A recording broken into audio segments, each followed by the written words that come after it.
Salam Indonesia, Anda menyaksikan berita terkini bersama saya, Mades Kudankarang.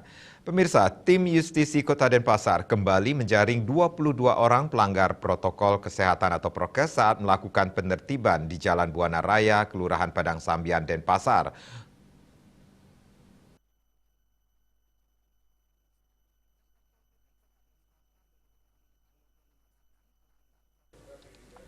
Kasatpol PP Kota Denpasar Dewa Gede Anom Sayoga mengatakan dari sekian pelanggar yang terjaring, 12 orang diberikan pembinaan karena salah menggunakan masker dan 10 orang didenda karena tidak menggunakan masker.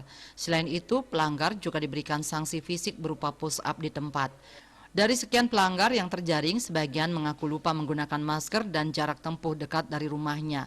Untuk menekan penularan COVID-19, pihaknya harus memberikan tindakan tegas. Tidak hanya itu, dalam kegiatan ini pihaknya tidak lupa untuk memperingatkan masyarakat agar selalu mematuhi protokol kesehatan ketika beraktivitas di luar rumah, mengingat kasus COVID-19 masih ada walaupun sudah ada penurunan.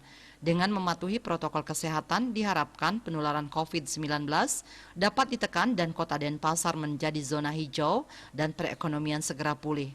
Masyarakat diharapkan tidak euforia terhadap penurunan kasus COVID karena kasus masih ada. Jika abai dan lengah, kasus COVID kembali meningkat. Asmara Bali Pos melaporkan. Untuk mencegah penyebaran COVID-19, ingat pesan Ibu selalu terapkan 3M, wajib memakai masker, mencuci tangan, jaga jarak, serta hindari kerumunan. Dengan penerapan perilaku 3M, Indonesia segera terbebas virus corona menuju Indonesia maju. Update terus informasi Anda dengan subscribe dan like YouTube channel Bali TV @newsbali TV. Tetaplah bersama Bali TV. Salam Indonesia.